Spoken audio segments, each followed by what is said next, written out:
የአይነጌ ዋሻ እንዲሁም የሐር ሸይጣን የተለያዩ የአልከሶ መስጊድ እንዲሁም የአሹቴ ፉሏ የሚገኝበት ዞን ነው የስልጤ ዞን።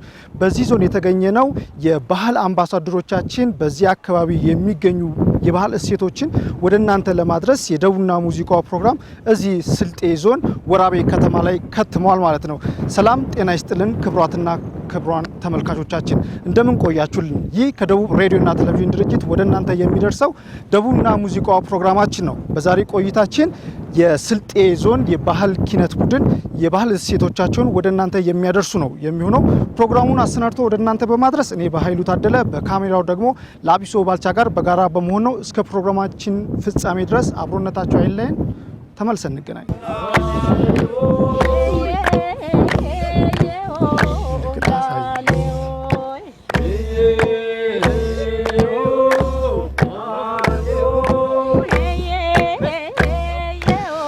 ክቡራን ተመልካቾቻችን እንደምትመለከቱት በስልጤ ዞን የስልጤ ባህል አምባሳደሮቻችን የተለያዩ የጭፈራ አይነቶች እያሳዩን ነበር። ተከታትላችሁም እንደተመለሳችሁት በስልጤ ዞን የተለያዩ የጭፈራ አይነቶች አሉ።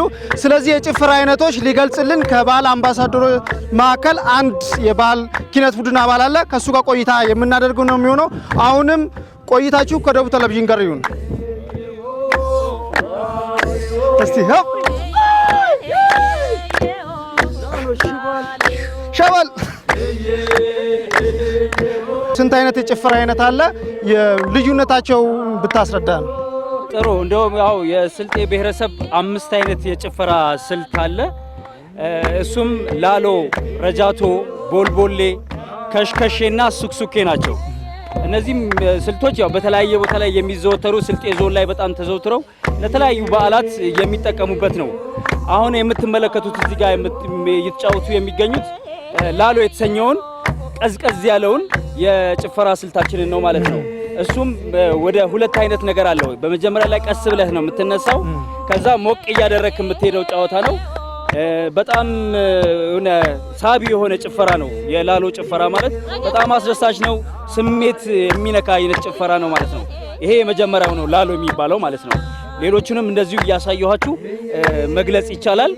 በቀጣይ ረጃቶን እንዲጫወቱ እናደርግና ረጃቶን እንቀጥላለን ማለት ነው። እስኪ ረጃት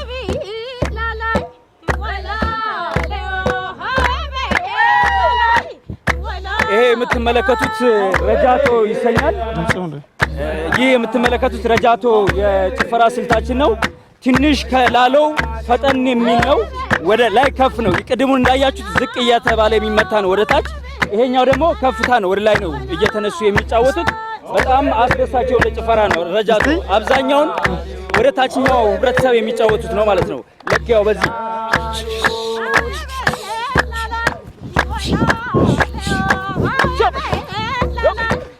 እያሉ የሚጫወቱት ጨዋታ ነው እንደምትመለከቱት ማለት ነው። እሺ ይህ ደግሞ ሱክሱኬ ይሰኛል። ይህ አብዛኛው ወደ ደጋው አካባቢ ላይ የሚዘወተር የጭፈራ ስልት ነው። እንደምታየው ፈጠን ፈጠን ያለ ጭፈራ ነው። አጠር ብሎ ፈጠን ፈጠን ያለ ጭፈራ ነው። በ3 የምታቆራርጠው ነው። ይህ አልቾ አካባቢ ላይ በጣም ይዘወተራል። አሁን በአብዛኛው ስልጤ አካባቢ ላይ እየተጨፈረ የሚገኝ አስደሳች ጭፈራ ነው ማለት ነው። ይህ 3ኛ ጭፈራችን ነው። አራተኛው ደግሞ ምንድነው? አራተኛው ቦልቦሌ ይሆናል። ቦልቦሌ ምንድነው ልዩነት ያለው ከሌሎቹ?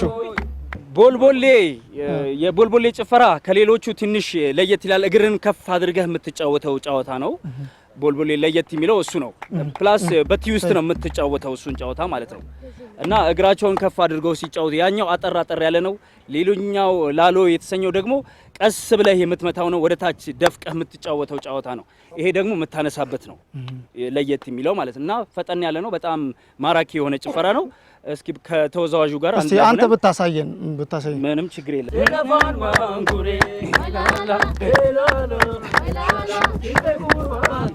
ገልብጣል አንተ ገልብጣል። እንዴት ነው? እንዴት ወደፊት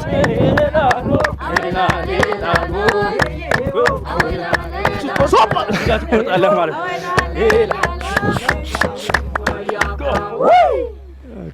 ይሄ ቦልቦሌ ይሰኛል ማለት ነው። ይሄ ጭፈራ ስልት።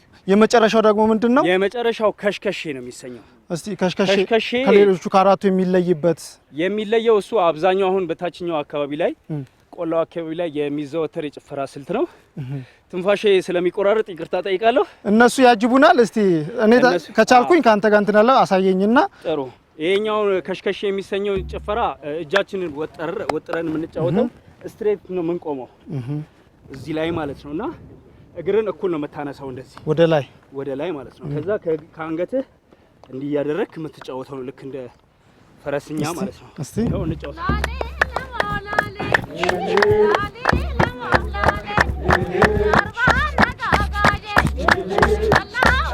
እንዴት ነው ችያለሁ? በጣም አሪፍ ነው።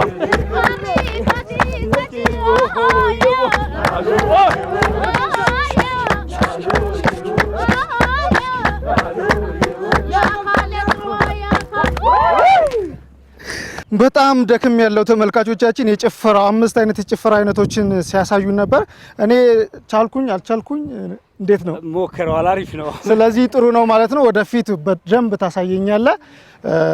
ክቡራን ተመልካቾቻችን እስቲ የዜማ ረፍት አድርገን እንመለስ። ኒዞት አይደል? ኢንዞት ይለናል። ኑ ወራቤን ተመልከቱ እያለ የተጫወተውን ደረጃ ናስርን እሱን ሙዚቃ ተከታተልን ተመልሰን እንገናኝ። ገና ጅማሬ ነው እንጂ በስልጤ ዞን የሚገኙ የባህል እሴቶችን የኪነት ቡድኖቹ የሚያሳዩን ነው የሚሆነው። ሙዚቃውን ተከታተልን ተመልሰን እንገናኝ።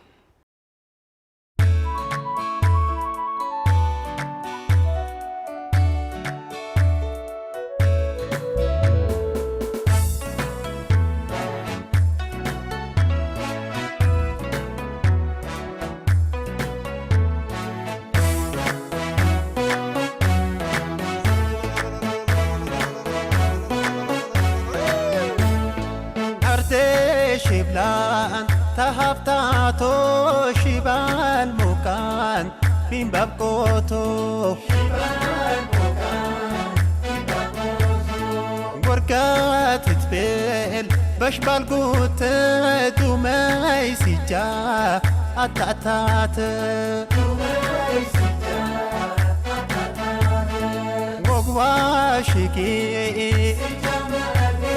يقوم سنا ورقاتلو كنيلانا يلبس البي عنجهوت قلبي قريت بكبت قلبي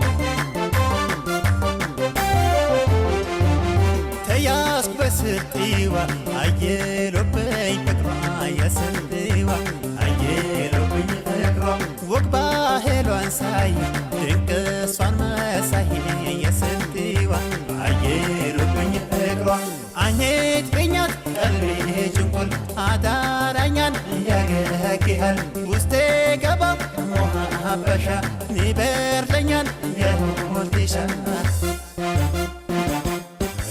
كوتيه تقلمي كل باكبت نبرت مي هاتيريني ياشتي برا بيجاني لو نشانا نمو سلتي تمكازكنا ليامك لن بارتوا لما هرينا كن سلام بعد عالنا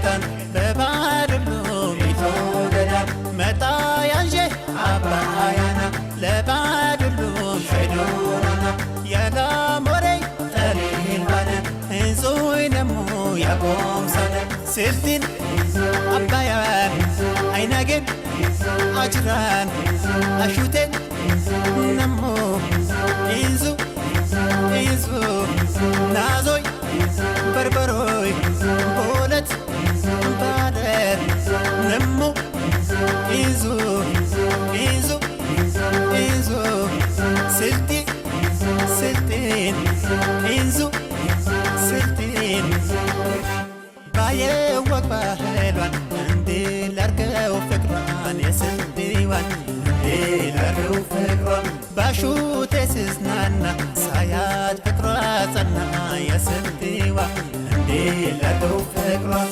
ሰጥቻለሁ አንዷ ልቤን ሰሁን ልፍረድ መሸነፌን ወቅ ባህሏን ላየው ብሄድ ቆንጆ አገኘው መትወደድ እስክኒድ አረሸታን አድሎታን ወብተፈጥሮን ያልከስዬን ድንቁን መስጅድ ሀገራችን የሚወደድ ይሄው ስልቲን ኑና ሕይወት የሚወደድ የሞላባት ለስንዴና ለጤፍረንስት ስልቲ ግቡ ኑምቹናት ኑእናልማ በአባያ ክበት ምቹ ለመኖሪያ የተፈጥሮ አተሞላት ስልቲ ግቡ ልትሰሩባት የአሳ ነው ተገል ድንጋይ ታሪካዊ ነው የሚታይ እንግዶቿን ለመቀበል ደፋ ቀና ሕይወት ስትል ስልቲን አባያን አይናጌን አጅራን አሹቴን ነሞ ኢንዙ ኢንዙ ናዞይ በርበሮይ ቦለት ባረት ነሞ ኢንዙ ኢንዙ ኢንዙ ስልቲ ስልቲን ኢንዙ ስልቲን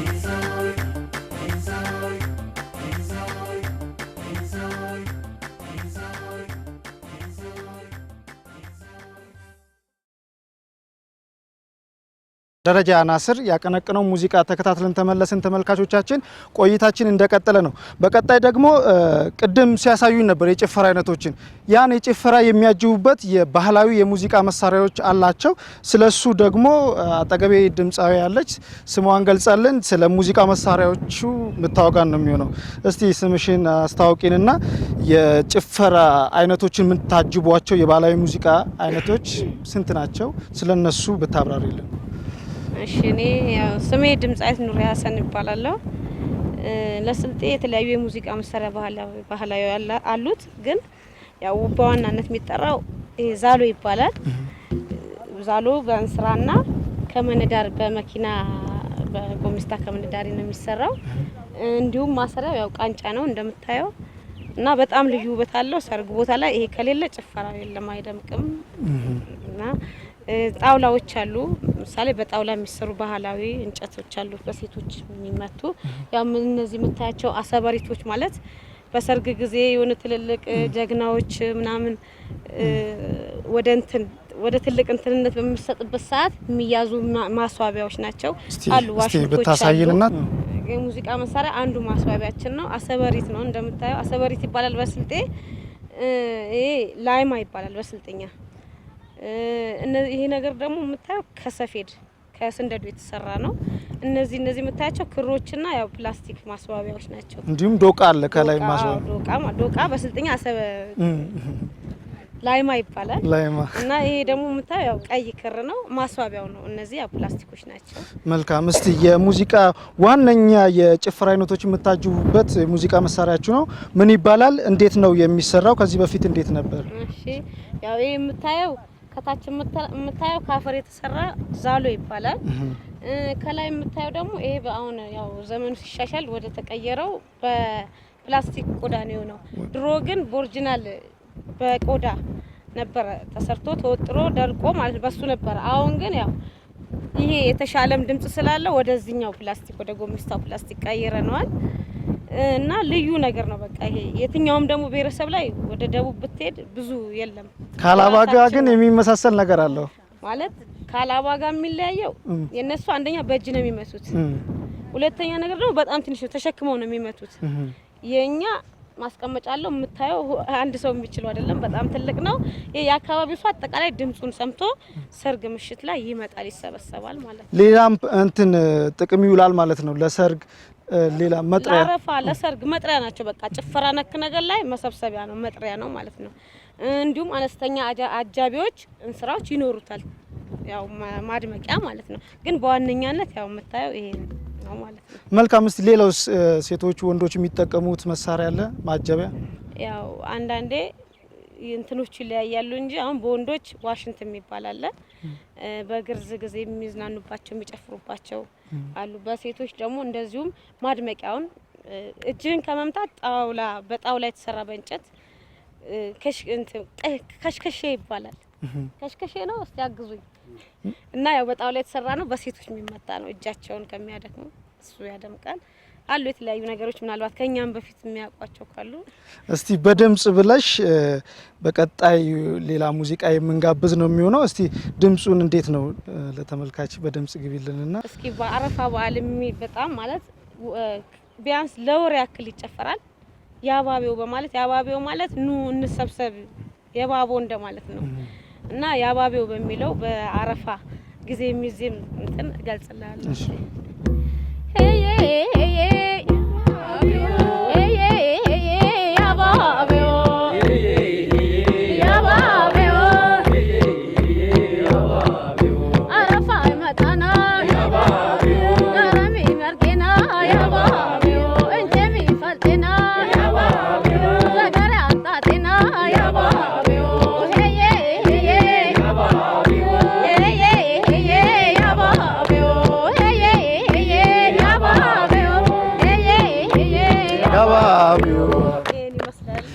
እስቲ በቀጣይነት እንግዲህ የዜማ ረፍት አድርገው ተመልካቾቻችን ይመለሱ። ቀጣይም የምናወጋቸው ነገር ይኖራል። የማንን ሙዚቃ እንጋብዝ?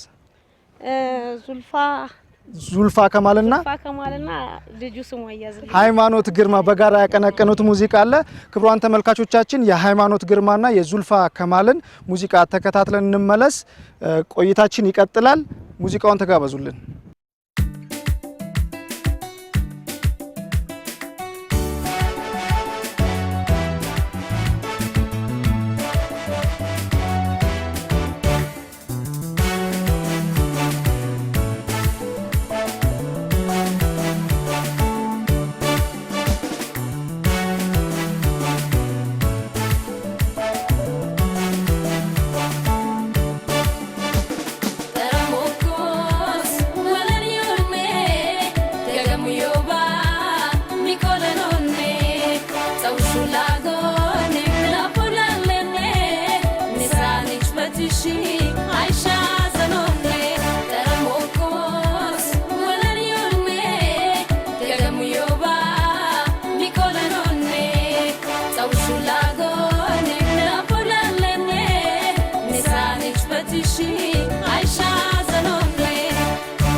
Get no kulito,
ክቡራን ተመልካቾቻችን የሀላባን ሙዚቃ ተከታትለን ተመለስን። በቆይታችን ፈታ እንዳላችሁ ተስፋ እናደርጋለን።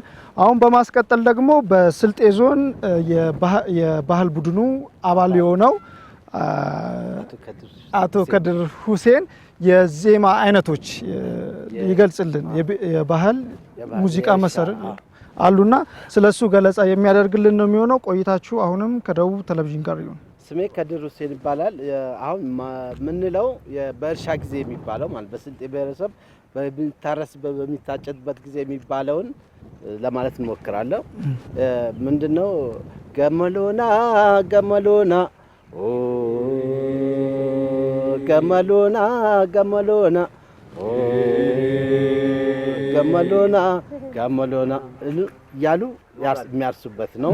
የሚታጨድም ከሆነ ይታጨዳል። እንደ አካባቢ ምናልባት ይለያያል። እዚህ አካባቢ ደግሞ ቦላቦ የሚባል ይሄው ስሜቱ ራሱ ነው። ያው ለማበረታታት ኃይል እንዲጨምሩ ጉልበት እንዲጨምሩ እንዲነቃቁ የሚባል እስቲ በዜማ ወላቦ ወላቦ ኦ ወላቦ ወላቦ ወላቦ ኦ ወላቦ ወላቦ ወላቦ ኦ ወላቦ እያሉ ያጭዳሉ። ያው ኃይል እንዲጨምሩ። ስለዚህ ማነቃቂያ ወደ ስራ ሲገቡ የእርሻ ዜማ ነው ማለት ነው። እስቲ በቀጣይ ደግሞ በቀጣይ ያው በጀግንነት ጊዜ ደግሞ አንድ ሰው በፈጸመው ገድሉ የሚባል አባባል አለ። በፈጸመው ገድሉ ሲቀበሉት ማዕረግ ሲሰጠው አሁን ገራድ የሚባል ማዕረግ አለ። ገራድ የሚባለው ማዕረግ በሚሰጥበት ሰዓት የሚባል ዜማ አለ። እስቲ ኤቦ ኤቦ ገራድ ኤቦ ኤቦ ኤቦ ገራድ ኤቦ ኤቦ ኤቦ ገራድ ኤቦ ኤቦ ኤቦ ገራድ ኤቦ ኤቦ ኤቦ ኢማም ኤቦ ኤቦ ኤቦ ገራድ ኤቦ እያሉ ያው ያዜሙለታል። እሱን ያወድሱታል። ግጥም ይደረደርለታል ማለት ነው። በገድሉ ማለት በሰራው ገድል ይደረደርለታል። ስለዚህ ለሰራው ስራ እንደ ዋጋ መክፈል እንደማለት ነው። የቀረ ዜማ አይነት አለ። ሌላ በእርሻ አልኩኝ። የሰርግ አለ። በሰርግ ጊዜ ደግሞ ያው ማዝናኛ ነው። በሰርግ የሚባሉት በሴትን በወንዱ ይለያያል። ለሴቷ ሴሴ የሚባል ሲሆን ለወንዱ ደግሞ ቤለማ ይባላል። እስቲ ሁለቱን ልዩነታቸው ያው የማወደሻ ናቸው። ሴሴ የሚባልበት ያው አንቺ ሴ ማለት ዘንጪ እንደማለት ነው። ሲበይ ማለት ዘንጪ እንደማለት ነው። እሷን ይላታል። ወንዱን ደግሞ ቤለማ ይባላል። ቤለማ ያለማ ዋጂ ወይ ወዮላሌ ላተማ ወዮላሌ ላተማ ቤለማ እያሉ ያወድሱታል። ግጥም ይደረድሩልታል። አንተነህ ታላቁ የዛሬው ቀን አንተነህ ታላቁ አንተም ነው ንጉሱ እያሉ ግጥም ማለት ነው የሚደረደረው። ንጉሱም አላስኩትም። መልካም ተመልካቾቻችን የተለያዩ የዜማ አይነቶች እንዳለ ሲገልጽልን ነበረ። ካለን ሰዓት አንፃር ሌሎች በግርዛት በሀዘን ጊዜ ያሉ ዜማዎችን አልገለጸልንም። በቀጣይ አንድ ዜማ ረፍት አድርገው ይመለሱ። መቅደስ ገብረ ማርያም ዩቴ ዩቴ በተሰኘው ሙዚቃዋ ትታወቃለች። አዲስ ስራም ሰርታለች። ይሄን አዲሱን ስራ ወደ እናንተ እናደርሳለን። አሁንም ቆይታችሁ ከደቡብ ቴሌቪዥን ጋር ይሁን።